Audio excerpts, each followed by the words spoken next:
Hello friends, this is Christian Wiese. Today's presentation is called Feel to Heal, See to Be. Let me start with a quote from Ramana Maharshi. He says, "Take notice of the ego and its activities, but see the light behind it." Well, he always makes it sound so simple, but it's actually quite possible. The way I would describe it is as, remember one of those old radio stations where you had to dial into your favorite channel, and sometimes you hear your music, but in the background there's a different frequency. That's how I would describe that state. So the ego as such is not gone. We see it in the feelings that pop up, in the thoughts that pop up. We see it in the people that we meet or the news that we hear, but it doesn't own us. We look through it. The idea of this presentation came when I watched a video from JK. It's entitled, "I Am Greed." He just had that statement, "I am greedy."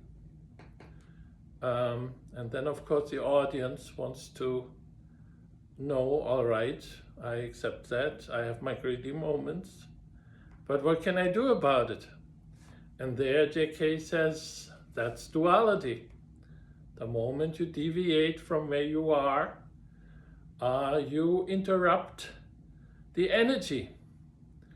So to me, focusing on the energy might be the solution, because every time when we are split between where we feel we are and where we want to be, we have an interference in the system. And I realized that I have always been around the question, how can we do the right thing? So in other words, we have a conflict. I am greedy. I don't want to be greedy. How can I do the right thing? Well, the energy is conflicted. It is so much more potent to just look into the problem statement at hand, and the right action will fall out of it. Perhaps an example, you might have seen Friends in the 90s, I guess it was. And I remember Monica fell in love with somebody who seemed very funny. Everybody liked him. And after a few evenings, they realized that every night 3 bottles of wine were consumed. But when they counted, they had a glass or 2 glasses. They kind of realized, well, it must have been the new boyfriend who drank a little bit too much. So she confronted him, and he indeed promised he would stop drinking. But then when he stopped drinking, he was dull. He was dull as a doornail. So she dumped him, which was of course not very nice. But you see, the right action is about stop drinking, and of course that's the right action. And eventually everybody will get to that state. But before that, there is actually a certain belief that that boyfriend had. His belief was, well, when I'm under the influence, I'm funny, everybody likes me.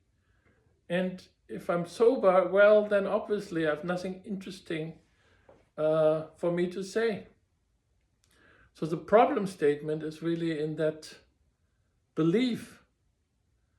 I don't amount to much unless I drink something. And that's where one has to zoom in at the moment when that thought, that belief, that emotion pops up. So the you, the I, is created by unprocessed emotions, that's how I would put it. There was some time in the past that had a big impression on me, maybe a fear, maybe a desire that couldn't really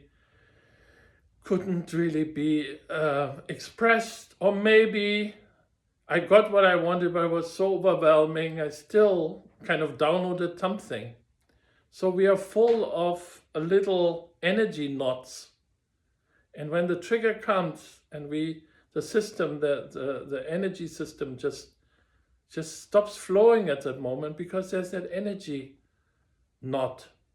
And the opportunity is to realize when that energy knot is being hit and staying with it. So that's where the feel it to heal it part of the presentation comes about. An example that a friend gave.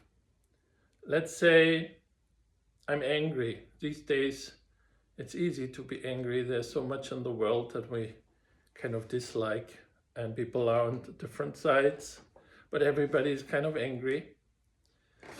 Now, especially for us in the spiritual community, we often don't even have the ability to allow that anger to rise, because we tell ourselves, well, being angry is not spiritual. Well, but it's human. So whether it's spiritual or not, it's human. And we all have to accept our humanity. So step number one, allowing the anger to rise. It doesn't mean that we have to beat up somebody. It just means we allow it to rise. And then the friend said, at this stage, there is often a fear. Oh my goodness, what if people think I'm obnoxious when I'm angry? Or, oh my goodness, what if I do something that I later regret? So we kind of stop that energy from moving. When in fact, if we have the boldness to go through with it, it still doesn't mean that we have to beat up somebody or that we have to shout at somebody. Just allowing that energy to flow. And something that JK always said, when you actually look at the raw energy and see how it moves, at that moment the energy changes. The very fact that we're willing to observe it puts it in a very state than if it was just unprocessed memories just making their way. So feel it to heal it. And now where comes the C to B part of the equation? I was in a family energy seminar with Suzanne Leo. It was very intensive, took 13 weeks to make it through it. And towards the end of it, when we had already gone through many of those family energy exercises, towards the end, she said, look, there are all those energy distortions, family energy, our own memories. You may even say not only the ancestor, but humanity in general. Everybody kind of has downloaded stuff, and it flows through us. We are part of it. Everything that humanity has experienced, we have experienced. We are very much very much like the frequency from the beginning. There are some lower frequencies that exist, and we have to accept them. It doesn't mean that we have to jump on them. It's just we have to accept them. And he said, making it through all those layers brings us to an emptiness. And we are very scared to go there, because we perceive it as very painful to go there, even though emptiness per se is beautiful, is exactly what spirituality is after, but it's very hard to get there. So we made all kinds of exercises. We had to bow to our interferences, and had already been going on for half an hour. And suddenly I really felt she was in my head at that moment. suddenly she said, what prevents you from being in that emptiness right now? And just at that moment, as she said that, I had that thought, oh, I have to write this down. This is so beautiful.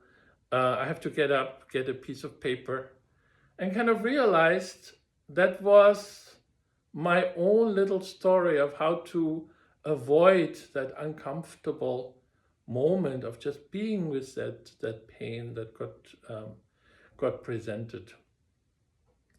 So that's it, the seeing in order to be, we just see the game that our ego plays with us at that moment when there's friction in that energy, when we hit that energy knot. And that's all we have to learn, to just stay with it. Perhaps another quote from Hemingway, I believe it. He said, go all the way with it. Do not back off. For once, go all the goddamn way. I think that could be the battle cry. It is not, as some people believe, an endless therapy where all the emotions of the past have to be revisited. No, not at all.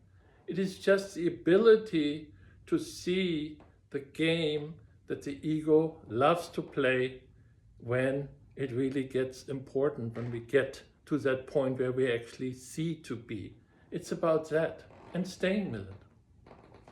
So to sum up the entire presentation, you probably have heard Captain Jack Sparrow from the Pirates of the Caribbean. The problem is not the problem. The problem is your attitude about the problem. So in the same way, I would say your inner conflict is not the problem. The problem is your identification with a bunch of memories generating the inner conflict. And the moment that is understood, you see to be. And going back to Ramana Maharshi's, you notice the ego, but you don't jump on the train of thought because it doesn't own you any longer. You just see it in the other, you feel it in yourself, but you don't jump on it because you look through it. You look right through it. You're able and willing to allow that little moment of inner resistance and let it pop, because it doesn't own you. The lower frequencies don't own you. So yeah, feel to heal, see to be. I hope you found that presentation helpful. All the best. Bye.